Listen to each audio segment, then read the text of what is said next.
sa ating mga bisita ngayong umaga. Panuhin tayo, galing po ng pagsawitan.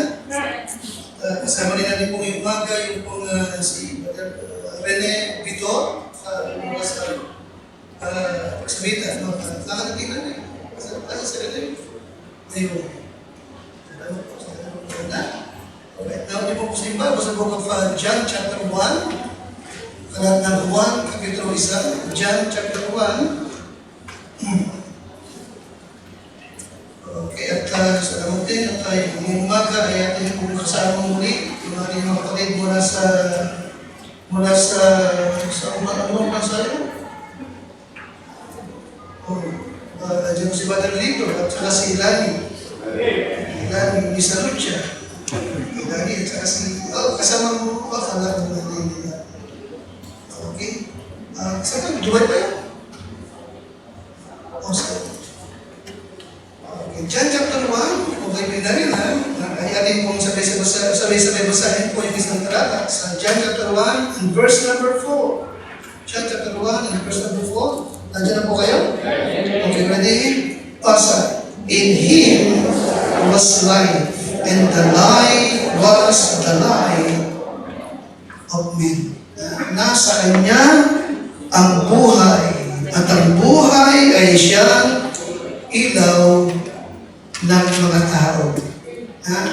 Na maraming tao ang naghahanap ng kapatawaran, naghahanap ng kapayapaan, naghahanap ng kaligtasan, at madalas sa kanilang mga hangarin na yung makuha yung favor ng Diyos, ay ginagawa nila yung mga bagay-bagay na hindi mo akalain na magagawa nila. Nasa iyong nakaunawa na may Kristo ay hindi mo gagawin. But sad to say, sapagkat itong mga tao ito ay walang pagkaalam sa kasulatan, ay ginagawa nila yung mga bagay-bagay na inaakala nila tama at magdadala sa kanila sa piling ng Diyos. Nais kong makita nyo itong ilang mga litratong ito. Brother Justin, bakit nagmamagin? Okay, nakita po yan? Ito yung asceticism. Ito yung paniniwala nila na kapag kanila pong pinahihirapan nila yung kanilang sarili, ginagawa nila yung mga bagay-bagay na kahit na kahiya-hiya, ay mabibili nila yung God's favor. At sila po'y makakarating sa lugar na maganda kapag sila po'y sumakabilang buhay na. Kasi, makagaling po yan. Yung bang baka ay inuwelding niya sa kanyang leeg para siya po'y makadaman ng hirap at maging kahiya-hiya sa inaakala niya na sa kanyang ginagawa ito ay makakarating siya ng paraiso sa bandang uli. You see, ito pa yung isang bagay. Ganyan niyo? Now, bakit nila ito yan? Bakit ginagawa nila ito? Ang dahilan? Para makuha yung pabor ng Diyos. Inaakala na sa kanilang ginagawa ito ay masisiyahan ng Diyos sa kanila, mapapatawad sila at makakarating sila sa piling ng Panginoon. Hindi ba rin na? But the Bible says, in Him was light. And the light was the light of men. Okay? Nasa Kanya yung buhay. At ang buhay ay siyang ilaw ng mga tao na kay Kristo. Kasi katulad ng minsan ng awitin, si Kristo ay sapat. Amen? Si Kristo ay sapat. Kung ako'y nasa Kanya, ano sunod? Ay wala nang kailangan pa.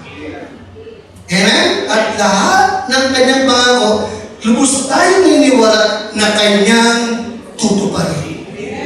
Yes, si Kristo ay sapat. Yan ang ating pag-usapan yung the doctrine of the sufficiency of Christ. Okay? The sufficiency of Christ in life. Yan kasi the answer sa lahat ng ating pangailangan ay ating matatagpuan sa ating Panginoong Jesucristo. Yan mga isa, Panginoon, ako po yung papatnubayan ang iyong mga anak, lahat ng narito, na nakikinig, kung nakikinig Diyos, mapakinggan kanila. Kausapin mo sila, Panginoon. Palakasin, magligtas ka po, magpatibay ka po ng pananampalataya, magbigay ka po ng pag-asa, at magbigay ka po dakilis ng kagalangang hindi masayod ng pag-iisip ng tao. Ako, Panginoon, gamitin mo lang. Napapasakop at napapaubayan po sa iyo sa pangalan po ng aming Panginoon Jesus. Amen. Now, let me remind you, Christian, yung isang bagay na minsan ay hindi mo iniisip. Tutal po dito, Jesus is more than just a man who died on the cross. Ha? Ito kalimutan. Si Kristo ay hindi lamang tao na namatay doon sa cross. Are you with me? Ano ang sabi ng ating talata? Nasa Kanya ang buhay. Nakikinig ka sa akin? In Him was life, and the life was the light of man. Yes, siya namatay upang bayaran ng ating kasalanan, pero siya muling nabuhay and He is alive at this very moment. Amen, Christian? Amen? Yung Kristo na ating pinag-uusapan, yung Kristo Jesus na ating ipinamamalita, okay? Huwag niyo kalimutan, ay buhay magpahanggang sa ngayon. Alam niyo? At siya may aktibong gumagawa, kumikilos sa gitna ng mga tao. Amen? Nagliligtas, bumabago ng buhay, nagbibigay ng pag-asa, nagbibigay ng meaning, tunay na kabuluhan ng buhay na hindi mo inaakala mararating mo. Diba namin? And He is sufficient. Alright? Si Kristo ay sapat. Now, itong aklat ng Juan, kapatid, susunod niyo po ako, ay kanyang i-describe si Kristo sa lahat ng nagsitanggap sa Kanya. Alright? In John chapter 1, balikan niyo po yung tatay, sundin niyo po ako, bago tayo pumataot. In John chapter 1, and verse number 1, nandiyan kayo? Alright. Now, ipinakita sa Bible, na nagpasimula siya ang salita.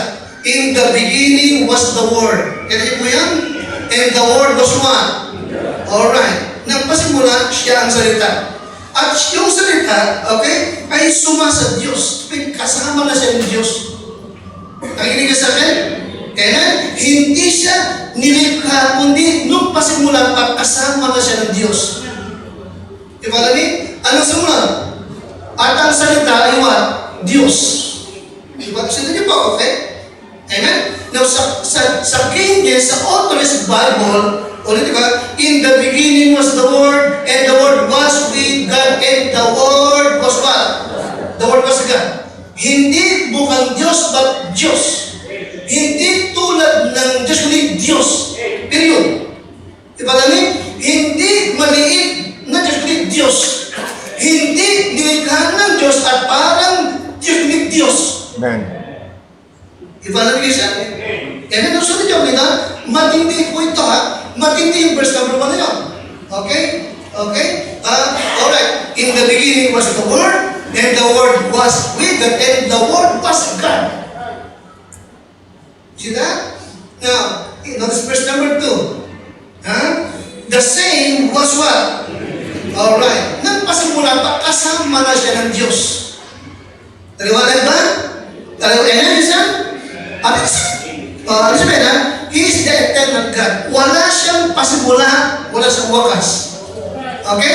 Ano mang Diyos na may pasimula, hindi Diyos? Ano mang Diyos na mayroong umpisa, hindi Diyos? Nakikinig ka sa akin? Amen? Alright. Okay. Now, and that's number 3. Yung salita ng Diyos, yung salita na walang pasimula, walang wakas, okay? The Alpha and the Omega, the beginning and the end. In verse number 3, ipinakita, siya rin ang pinagmulan ng lahat. Kung wala siya, walang nalikha. Verse number 3, ang lahat ng mga bagay ay ginawa sa pamamagitan niya at alinman sa lahat ng ginawa ay hindi ginawa kung wala siya, yung salita ng Diyos, nakasama ng Diyos doon pa man. Naiintindihan niyo ako doon? Nakalawa niyo ba ako? Amen? Now, in verse number 14, yung Diyos na salita, yung Diyos na nung-umpisa mo na yung Diyos na naando na, yung Diyos na lumikha ng lahat ng bagay na nasabi ng Bible, na alimang sa ginawa ay hindi ginawa kung wala siya, in verse number 14, ano nangyari? Ano nangyari? Verse 14. And the Word was made flesh. Ano sa Tagalog? At nagkatawang tao ang salita. Now, sino yung Diyos na nagkatawang tao? Yung ama o yung anak? Sagot. Yung anak. Maganda. Amen? Amen? So yung Diyos na hindi nakikita, yung Diyos na nagkatawang nagkatawang tao ngayon. Again, yung ano ba? Yung anak? Yung anak. Okay? At nagkatawang tao ang verbo, yung salita, at tumahan sa gitna natin. At nakita namin. Okay? Hindi ko ng konti, ha? At nakita namin. Okay, yung Diyos na hindi nakikita, nakita. Bakit? Nagkaroon kasi ng laman. Yung invisible God, yung Spirit na God, napalutan ng flesh. Nagkaroon ng laman tulad natin. Okay? At nakita namin ang kanyang what? Glory. The glory, ha? Nakatulad yung kaluwagan gaya ng bugtong na puspos na what? Alright. Grace and truth. Grace and truth. Ano yung kantohanan? Okay, for example, okay? Yung Diyos, bakit invisible? Ano ang paliwanag mo tungkol sa He is all-powerful? Hindi mo maunawaan, maliban magpakita. You see? Gaano mang ipaliwanag ng Diyos na iniibig kita, okay, mahal kita, listen ka mo, hindi mo yung mauunawaan kung hindi siya nagkatawang tao. Hindi makapatid. Okay? Kahit ano mang paliwanag na ang Diyos ay merciful, God is good and merciful, hindi mo yung mauunawaan unless na nagkatawang tao siya. But glory to God! Yung Diyos na kita na mahirap naunawa sapagkat nagpakita, nagkatawang tao. Ako niyo ba ulit? Ganon katindi yan. Alright? Kaya hindi mo parang matanggap yung tao lang siya. Hindi siya Diyos. Oh, wrong doctrine. Mali ang theology niyo. Amen? Yes, si Kristo ay sapat. Amen? Yung all-powerful God, yung all-knowing God, yung eternal God, diba? Yung all-knowing God, nagkatawang tao. At kung siya nasa katawang tao, listen carefully, walang anumang nabawa sa kanya, sa kanyang deity. Lahat yung taglay niya doon. Inuulit-ulit ko. Akala niyo ba, yung si Jesus ay nasa sabsaban na sanggol? Okay? Yung kanyang pagiging Diyos, wala. Kulang? No, kompleto yun. Okay? And we said, okay, yung fullness of God nasa kanya. Para bang yung buong Pacific Ocean na ilagay mo sa isang timba? Ay, hindi niyo ba ako doon? Hindi ko makuha niyo? Yung buong Pacific Ocean na ilagay mo sa isang timba? Para bang yung lahat ng buhangin sa buong mundo na ilagay mo sa isang grain of sand? Naintindihan niyo ako?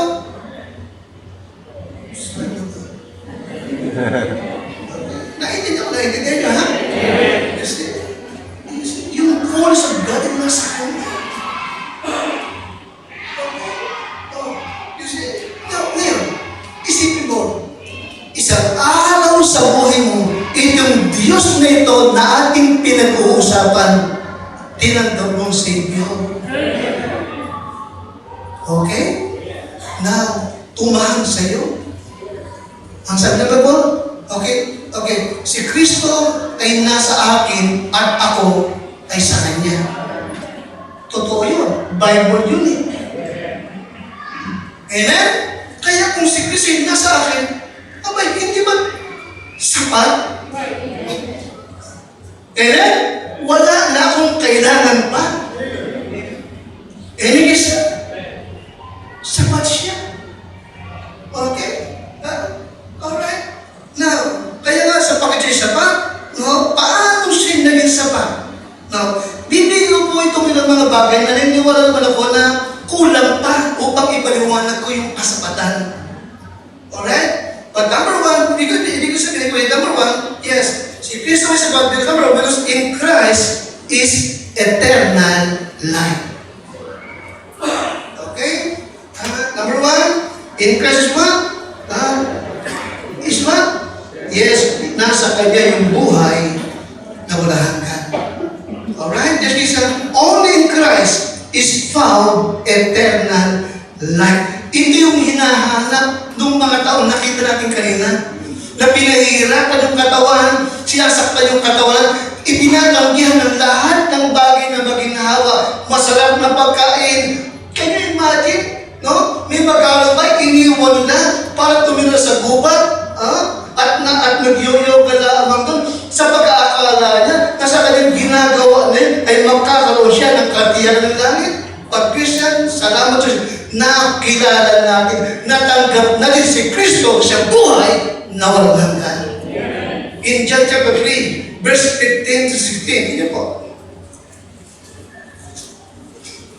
John chapter 3, and verse number 15, the Bible says that whosoever believeth in Him should not perish but have eternal life. In verse number 16, sapagkat gayon na lamang ang pag-ibig ng Diyos sa sanlibutan na kanyang ibinigay ang kanyang bugtong na anak upang ang sino man na sa kanya ay sumampalataya ay hindi mapano kundi magkaroon ng buhay na walang hanggan. In 36, ang sumasampalataya sa anak ay may buhay na walang hanggan. Yes, in Christ is eternal life. Alright? Hindi mo ito matatagpuan kung saan-saan man na kay Kristo ang buhay. Alright? Yes, you can try to find answer. Kung saan mga bagay, maaaring hampasin mo katawan mo, lumakad ka ng paluhod, okay, maging matapat ka sa misa, sa mga siman, pero hindi mo matatagpuan, hindi ka makakatanggap ng eternal sa mga bagay na yan. But in Christ is what? Eternal life. Amen? In Romans 6:23, ito po'y gift. Hindi mo para paghirapan. Hindi ito parang sweldo. Hindi. Ito yung regalo ng Diyos na walang bayad. Ano yung simple? In Romans 6:23, the gift of God is what? Yes, ang regalo ng Diyos walang bayad ay buhay na walang hanggan kay Kristo Jesus na Panginoon natin. In 1 John 5 and verse number 20, 1 John 5 and verse number 20. Alright, ano sabi ng Bible sa Tagalog? Pakilakas na? Ay lahat. At nalalaman natin. Pakilakas, sa likod. At nalalaman natin na napalito ang anak ng Diyos. At tayo binigyan ng pagkaunawa upang makilala natin siya na totoo. At tayo'y nasa Kanya na totoo. Sa mga tuwid ay sa Kanyang anak na si Heso Kristo. Ito ang tunay na kas, ito ang tunay na Diyos at buhay na walang hanggan. Yes, in Christ is what? Eternal life. Kaibigan ngayong umaga, tinanggap mo na ba si Kristo na iyong tigapagligtas? Si Kristo ay Savior mo na? Siya ba yung tinanggap mo na siya bilang Panginoon ng iyong buhay? Kaibigan, in Christ is eternal life. Yes, si Kristo ay sapat. Secondly, in Christ is the Word of life. Okay?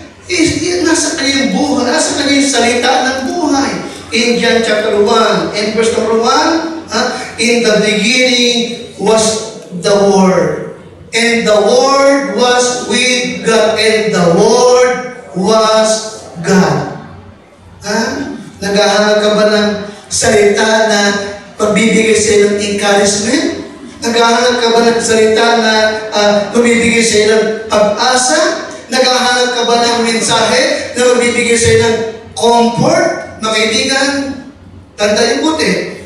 In Christ is what? The Word of life. Okay? You see? Okay. Kaya nga, hindi ka na magpakalayo-layo pa. Na parang hinahanap ko yung sarili ko. Naghahanap ako ng magpapalakas ng loob sa akin. Mga kaibigan, in Christ is what? Lakas? The Word of life. Amen? Amen? Nasa kanyang encouragement. Pag sinabi, si Christ is sufficient, sabihin, nasa kanyang lahat. Naghahanap ka ba ng pag-asa? Naghahanap ba ng kaaliwan? Naghahanap ka ba ng kaligayahan? Naghahanap ka ng pag-asa? Kay Kristo yun. Kaya sapat siya. Amen? Amen? Alam niyo po, may binasa ko siguro noong Friday. Mensahe ng isang pastor na nasa Panginoon. Okay, nung binasa ko, naniniwala ako. Tama ito. Pero siguro, hindi ito kayang matanggap pa ng maraming tao, pero tinatanggap ng maraming Kristiyano. Okay, saan maraming tayo sabi niya, there is no such thing as mental illness. Yes, there is brain damage, but there is no such thing as mental. Okay. Okay. Pag sabi brain damage, ito yung masabon. Example is what? Ano yung nakakalimot? Okay. Amnesia. Alzheimer. Brain tumor, di ba? Cancer. Okay, yung mga yan, nakikita sa X-ray, MRI, MRI, scan, nakikita. Kita yung mga yan. Pero yung mental illness, tulad what? Mental illness, depression, ano pa? Stress, ano pa? Anxiety, hindi nakikita yan sa anumang pagsisikap ng doktor na gamitin instrumento. Tama ka, mali? Tama. Tama, di ba? Sino malabas? Kung hindi nakikita ito, spiritual. Ano ba ba? You see? Now, sad to say, sabi ko si John MacArthur, sad to say, of course, ang America, no? Yung mga yan, na mental illness, inilalapit nila sa mga psychiatrists na un-Christian, di ba? So, bibigyan sila ng gamot, nakatakot-takot, nakadami-dami, nagtutulang talaga. Sa bandang huli, it leads them to what? Suicide. Tama naman ito. Kasi naging totally depend na sila sa gamot na hindi naman talaga sila tumuli. Bako sa bandang huli, hopeless sila. Ang iba, bandang huli, nakatira na sila ng mga tulay, naghihirap na. Diba na yun? Ang sabi ko, tama siya. Alright? Tama lang sabihin. Ito ang i-issue. Yung brain damage, pwede magamot. Pero yung mental illness, wala. Tama? Amen? Kaya sa bandang huli, nabibigyan ng gamot, pero temporary na. Ito talagang totally dependent na ito. Alright? Nung pinakita niya, talagang totoo talaga, si Kristo sapat. Evidence is okay? Pinakita niya na, dalawa lang ang kailangan ng tao ito. Ibigan ito. Anong kailangan nila? Bakit sila nagkagalaw? Number one, anong cause? Fear.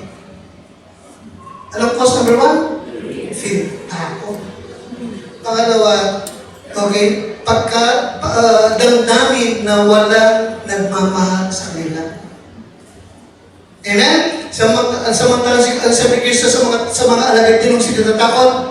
Sabi ba sa kanya mga alagad na natatakot? Fear na. Ako ito. Diba na rin?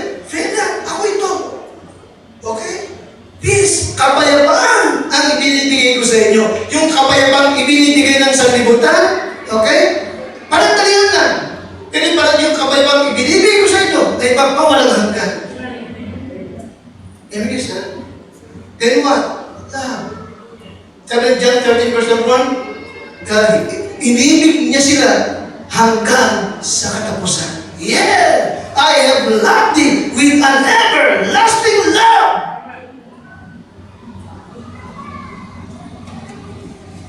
Amen, guys, ha? In Christ is what? The word of life. The word of life. Okay? Christ is the word. Christ is the word who can guide us through life.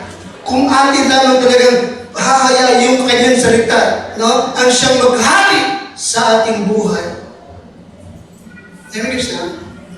Christ is eternal life. Ano yung pangalawa? Christ what? The word of life. His word has never failed. Hindi pa kailanman lumipas at nagbintis ang kanyang salita. If only obey. Kung ito lang talaga ating susundin, it will lead us to His blessing and joy. In John 13:17, sabi ng Bible, if you know these things, happy are ye if you what? Yes, kung gagawin nyo lang yung kanyang salita, maligaya kayo, blessed kayo. Maliwanag ba? Amen, isa? Kung atin lang susundin yung kanyang salita.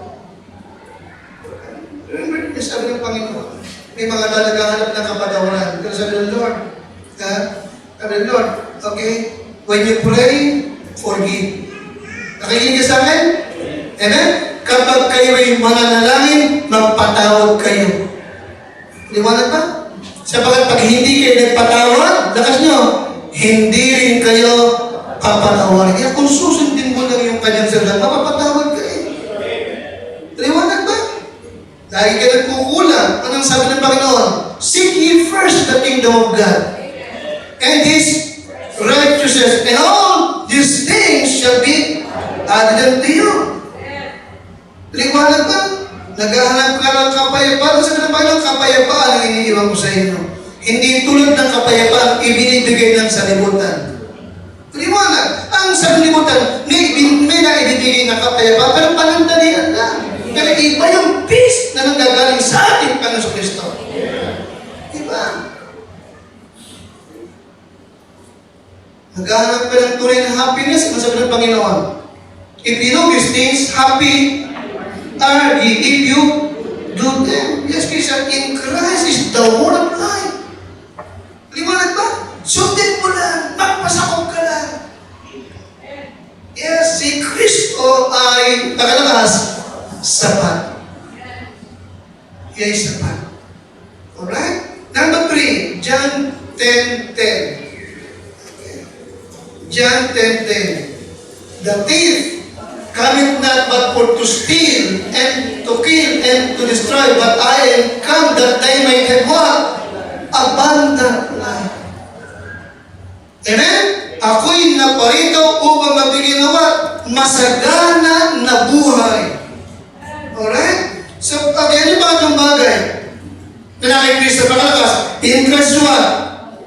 In Christ is abundant life. Okay? Kay Kristo, mayroong anong klaseng buhay? Pakalakas?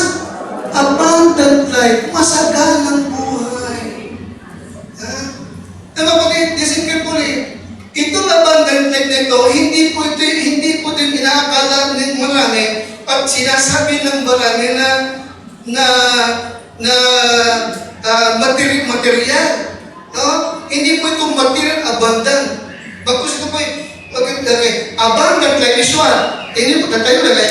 Pag sinabi abundant life na ipinangako ng Panginoon, no? Na kanyang dala dito sa atin is what? Abundant life is what? A meaningful life, a purposeful life, and also transformed life. Tatiyan ha? Ano yung abundant life? Pakalakas? Meaningful, pakalakas? Purposeful, pakalakas ba? Transformed. Binagong buhay. Amen? Buhay na may kabuluhan. Buhay na may direksyon, may patutunguhan, may layunin. At buhay na what? Binago ng Panginoon.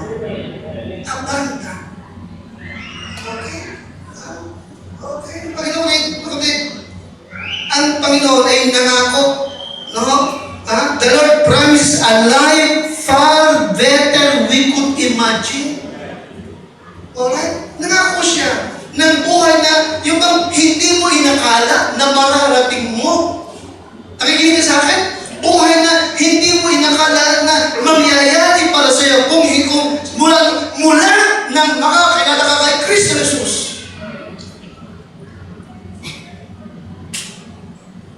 Ay, kung iisip ko lang, hindi ko naman talaga inakala magiging pastor ako, magkakaganito ako, hindi ko naman inakala. Hindi ko ito pinangalan. Nakikinig ka sa akin? Hindi ko pinangalan. Okay.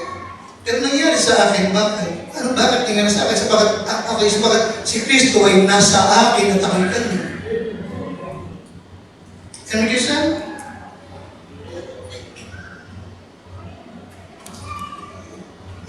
Naging mga Sunday school teacher natin ngayon, hindi akala niyo ba magkakaganyan kayo?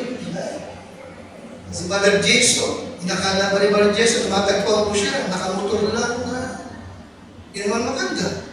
Kailangan ba ito? Di ba, Alan, di ba? Simpleng empleyado lang. Sa Emerson.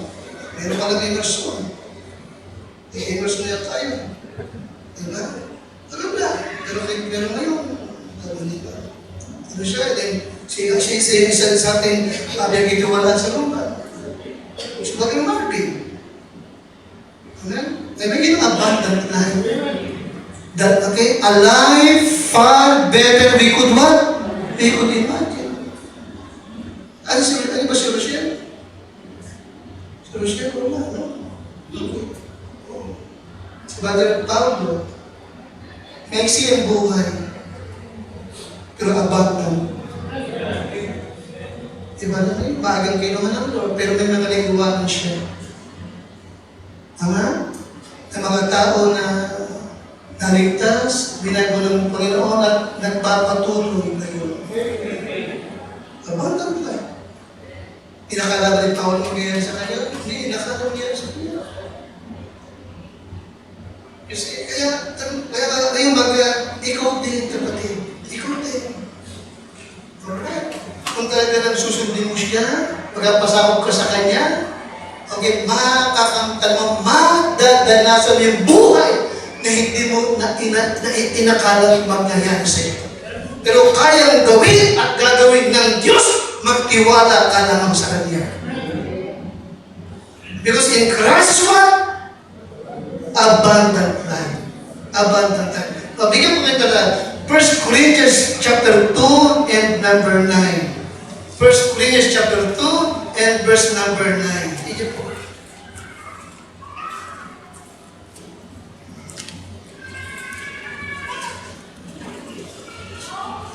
1 Corinthians 2 and number 9. Alright, nandiyan po kayo? Okay, ha? Now, sige po, basahin natin sa King James, saka pala natin basahin sa Tagalog, ha? Kaya King James, but as it is written, I have not seen, nor ear heard, neither have entered into the heart of man the things which God hath prepared for them that love Him. Naintindihan niyo ba yan? Maliwanag ba? Maliwanag ba? Ni hindi ko nakita. Ni hindi ko nadinig. Okay? Ni hindi ko pumasok sa aking puso. Ito mga bagay na ito nung ulat pa. Maliwanag ba? Ang aking nais pa, tinanggap ko siyang tagapagligtas, pero nung ako'y bigyan niya, higit pa sa hindi ko sa kanya. Ito sa Tagalog. Kaya, datapag gaya ng nasusulat, ang mga bagay na hindi nakita ng mata, ni nadinig ng tainga, ni pumasok sa puso ng tao, ano mang mga bagay na inihanda ng Diyos sa kanila, sa atin, tama ba? Na nagsisiibig sa Kanya. Yes, Christian, in Christ is abundant life. Amen? Kaya kaibigan yung umaga, kung hindi mo pa siya natanggap na tagapagligtas, kung wala kang katiyakan ng langit, pag biniwiin ka ng buhay, ngayon ang araw para tanggapin mo na siya. Magtiwala ka sa Kanya. Nasa kayo abundant life at yung eternal life. Number 4, John 16:33. Ano ko gusto na eh. John 16:33. Alright, gusto na ba? O yan, si Kristo ay sapat. Ha? Okay, nasa kanya ang eternal life. Nasa kanya yung word of life. Amen? Nasa kanya yung abundant life. At pang-apat, John 16:33. John 16:33. Kaya nga kahit sa kanya, wala ka nang hahanapin pa. John 16:33. Tayo po lahat, these things I have spoken unto you, that in me you might have peace. In the world you shall have tribulation, but be of good cheer. I have what? I have overcome. Aking dinaig ang sanlibutan. Ano? Sapagat nadaig niya, sapagat nagtagumpay siya, ang ibig sabihin, ikaw din, madadaig mo din, at magtatagumpay ka rin. Maliwanag ba sa atin? Amen? So, ano yung sabihin? Ang apat na bagay, in Christ is what? The overcoming life. Pakilakas nga? In Christ is what? Yes. Nasa Kanya ang pagtatagumpay. Maliwanag ba? Maliwanag ba? Nasa Kanya. Hindi ka bilang anak ng Diyos, nagtiwala kay Kristo, hindi ka dapat talunan. Maliwanag ba? Ano yung mensahe ng ating kinakuhan? Ano yung kinakuhan? We are on what? On the winning side. Tama ba? We are on the winning side. Panalo na. Amen? Hindi pa nag-umpisa, panalo na. May langit ka pupuntahan. May Espiritu ka ng Diyos. Amen? Oh, sumasa yung Panginoon. Maliwanag ba? Sapagat siya tagumpay na, tagumpay din tayo. In Christ is the overcoming life. In Christ, you have the power to overcome. Ano mang kasalanan yan, ano mang pagsubok yan, ano mang tukso yan, magtatagumpay ka. Sapagat siya nagtagumpay. Okay? Again, Christian, you don't have to live a defeated life because Christ promised what? Ano ba yung bago? The overcoming life. Okay, if you will live your life para lamang sa Kanya. Amen? Si Ricky Hatton, mabangis, matipay. Okay. Talaga naman hindi siya kubra sa Pilipino, no? Ang nakakalungkot, no? Mula nung natalo pala ni Pacquiao, hindi na siya naka-recover. Okay. Ayon sa kanyang testimony, nalulong sa alak, sa drugs, at 3 times nag-attempt magpakamatay. So, kahit pa mga talinis na gusto inumin. Okay, pero buti, naaawag siya. Hanggang pumasok pa sa, tawag doon, parang rehab, para counseling, para wag na siya mag-attempt. Pero sa ganung problema na namatay din. Okay? Bakit? Naghahanap ng kapayapaan. Amen? Nawalan siya ng pag-asa. Nakakalungkot. Walang nakapagturo sa kanya na na kay Kristo ang lahat-lahat. Amen? Kaya sa ating mga mananampalataya, ano man ang mangyari, may pag-asa tayo. Huwag kang mawala ng pag-asa, buhay ang ating Kristo. Okay? You don't have to live a defeated life. Hindi dapat. Because Christ, anong pangako ng Panginoon? Sapagat nagtagumpay ako, magtatagumpay din kayo. We are more than conquerors through Him that loved us. Okay? Yes, si Kristo ay sapat. Alright? John 14:6. In Christ is what? Also the way of life. In Christ is the way of life. John 14:6. I am the way. Alright? I am the way. Okay? ang daan. Kaya nga, kung naghahanap ka ng direksyon ng buhay mo, naghahanap ka ng ano ba kaya ang kalooban para po sa akin, Jesus is the way. Amen? Walang tao na sumunod sa Kanya na naliko na landas. Okay? Christ is the way. Kaya nga, kung maghahanap ka ng ano ba yung buhay ko? Saan ba ako pupunta? Ano bang gagawin ko? Kaibigan, si Kristo ang daan. Alright? Hindi yung opinion mo, hindi sinasabi ng kung sino ang tao, kundi si Kristo ang daan. Beware, Christian, beware. Ang Bible, there is a way, we seem it right unto men, but the end thereof is the way of death. May mga daan na parang tama. Akala mo matuloy, pero yung dulo pala tama, dahil kapahamakan. But then, Jesus is what? He is what? He is the way. He is the way. Okay? Kaya hindi ka dapat nalilito, hindi ka dapat naguguluhan. Maliwanag ba? Hindi ka dapat naguguluhan. Hindi ka dapat nalilito. Hindi ka dapat napapahamak. Hindi ka dapat naluloko. Okay? Jesus is the way. Si Kristo ay sapat. Alright? And number 4, kasi ko na, Jesus also is the quickening life. John 5:21. Okay? Sundan niyo po ba ako? Sundan niyo ako? Okay? Yes, si Kristo may sapat. In Christ, in Christ, number 1, in Christ is what? Lakas. Okay, number 2 is what? He's what? He's the word of life. Nasa kanya yung salita ng buhay, pag-asa. Okay, ano yung pangatlo? Ano yung pangatlo? Ano ba yung kanyang binibigay? Abundant. Ano ay abundant? Meaningful. Buhay na makabuluhan. May kabulugan, hindi? Okay, kaya hindi ka dapat parang tinatapon yung buhay. Hindi.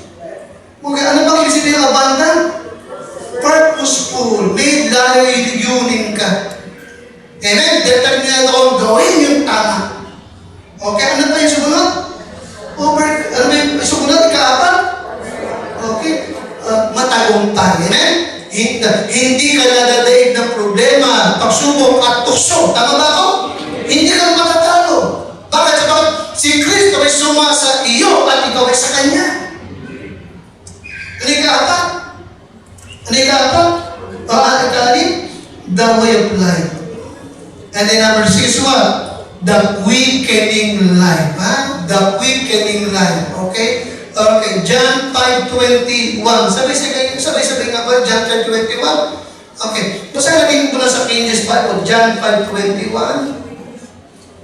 John 5:21. Alright. Ready? Basa. For as the Father raised up the dead and quickened them, even so the Son quickeneth whom He will. Okay? Gayon din naman, binubuhay ng anak ang kanyang mga iniibig. Amen? Okay.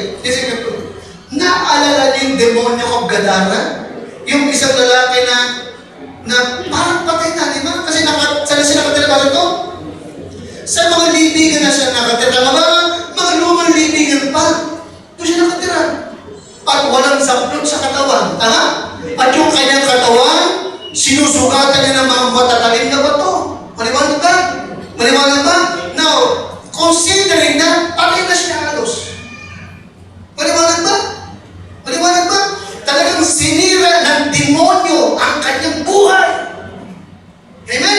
Araw at gabi, sigaw ng sigaw, mabangis. Ano tanong sabi ng Bible? Walang makapigil sa kanya sapagkat madalas siyang talian ng kadena, ng mga lubid, pero nakakawala, napakalakas. Anong dahilan? Bakit napakalakas niya? Sapagkat libong demonyo ang nakatira sa kanyang katawan. Yun sila? Parang wasak na yung buhay niya. Pero isang araw, dumating sa kanya si Yesu Kristo. Naligtas. Amen? Tumino, naayos ang buhay. Amen? Halos patay na, pero ngayon is what? Alive. na-restore, na-revive, na-transform yung kanyang buhay. Anyways na, hindi ba ganun din yung babaeng Samaritana? Masamang babae, maliwanag ba? Amen? Pero nakapiro na sa Lord, nabagot, nagalit siya ng Panginoon. Yes, this morning, marami sa atin, ganyan din ikaw dati. Pero kita mo, ang ginawa sa iyo ng Panginoon. Alam mo, hindi ka ba yun? Oh, you see, yes, si Kristo is sapat. Yung hindi nagawa ng relihiyon sa atin, nagawa ng ating Panginoon. Amen? Yung hindi nagawa ng nagis na mo, ginawa sa iyo misa ng Lord. Once and for all, napatawad ka, nalilig at binago ka ng Panginoon. Yes, in Christ is what? The quickening light. And lastly, the power-filled light. Amen? Yes? Kaya natin sabihin, I can do all things through Christ which strengthened me. Magagawa ko ang lahat kay Kristo na nagpapalakas sa akin. Yes. In Christ what? The power-filled light. Amen? John 1:12. But as many as receiving to them gave him what? Power. You see that? Gusto kong lagyan ng tuldok doon. Nakalima ka? Wala sabi. But as many as received him, to them gave him what? Power! Power! Power! Kita mo siya. Now, isipin mo kayo, bakit basta pinilig mo doon? Kasi para din pwedeng gamitin ko. I believe na mayroong dahilan ng Lord. Bakit mas ginusto niyang power ang ilagay? Hindi right, kundi what? Power. Nung Tagalogin, karapatan. Pero sa English what? Power. Lahat ng tumanggap kay Kristo, binigyan niya ng power. Power! Power! And yes, in Christ is what? The power-filled light. Tapos na kayo, listen ko gusto ko sunod yung kayo, ha? Listen, Christ has the power to allow you. Ikaw na tumanggap sa Kanya. Christ has the power to allow you to do the amazing. To do what? Okay, to the amazing what? Example, to accomplish anything na para sa Panginoon. Nagkit ko sa misa, nung Bible student ako, meron doon ahead sa akin ng 1 year, si Brother Fred Riego. Maliit siya. Maliit siya na. Nakapagtangkad ako eh. Kaya hanggang dito ka lang siya. Maliit lang siya. Maliit siya. Okay. Hindi siya ganang pogi. Ako, siyempre ko naman. Biro lang siya. Maliit siya. Talagang, yung kanyang itsura ba, talagang, kahit hindi siya nagbibiro, mapipasatawa ka na. Totoo yun. Taga-practicate siya, pero taga-Marinduque pala talaga siya. No. Okay. Araw-araw sa Bible School, may dala siyang puto. Tinitinda sa mga kaklase natin. Para lang siya makatao sa Bible School. Okay, hindi siya bright, kagaya. Birulag ha? Ganun siya. Hindi mo kalain. Hirap-hirap siya makatapos. Pero nakatapos sa awa. Okay. Ngayon, pastor siya sa Marinduque. May radyo program. So, hindi ba yun? May radyo program. Malaking gawa. Kilala siya pastor sa Marinduque. Madala sa munisipyo, nagpipis sa mga polis at sa mga opisyal ng gobyerno. Hindi ba nito? Na bakit nangyari? Because in Christ is what? The power of it. Yung hindi mo kayang gawin, gagawin ng Diyos para sa iyo. Kailangan mo lang siya. Pasakot pa lang sa kanya. Amen? Ginukwento ko magdala sa inyo ang alam ko lang, si Jody Marqueses, nakabalag to, manapag tayo sa kanya. Nung Bible student siya, halos 3 na lang sila natira. Nagturo ko sa kanya sa Bible school.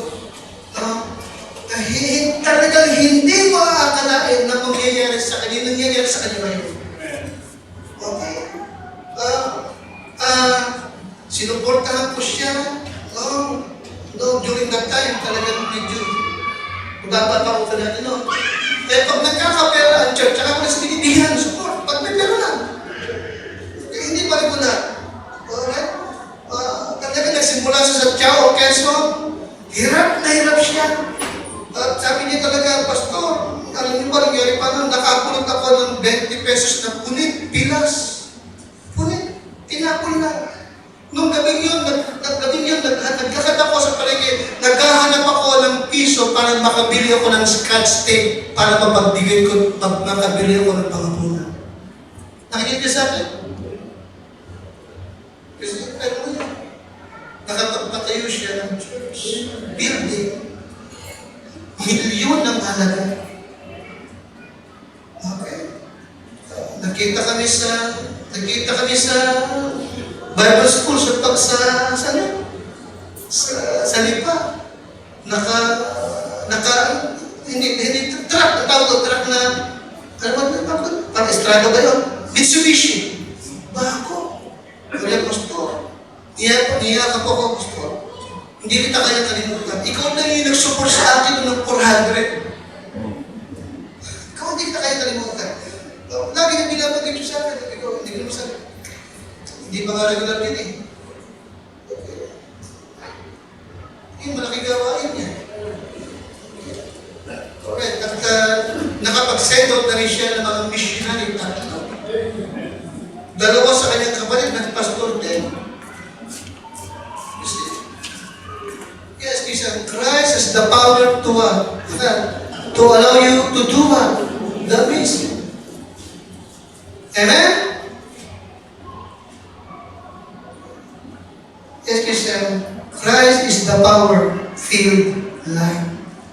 Kaya nga, kayo na nag-aaba, kung yami po, kapag tinawag kayo ng Panginoon, huwag kayong magdalawang isip. Kaya niyo. Sapagat siya ang gagawa ninyo. Amen? Maaaring ngayong umaga, tingin mo, defeated ka, talunan ka. No. Kay Kristo, may tagumpay. Yung hindi mo kayang gawin sa sarili mo, gagawin sa iyo ng Panginoon. Anong kailangan lang? Surrender. Submit. At kung hindi mo pa siya natanggap na tagapagligtas, tanggapin mo na siya ngayon. Amen? Kung save ka na din lang naman, magpasakot ka na sa Kanya. Amen? Huwag mo na siyang gawin save, kundi gawin mo siyang Lord ng iyong buhay. Amen? Matuto kang sumunod sa Panginoon. Sabagat hindi ka mananalo sa Kanya. Hayaan mo na siyang manalo sa iyo. Amen? Pag-surrender ka na. Pagpasakot ka na. Pwede ka, don't forget, si Kristo ay sapat. Tayo lahat tumuloy. Dakilang Diyos, salamat po sa iyo ngayong umaga. Sa mga katotohanan ito, Panginoon, na nahayag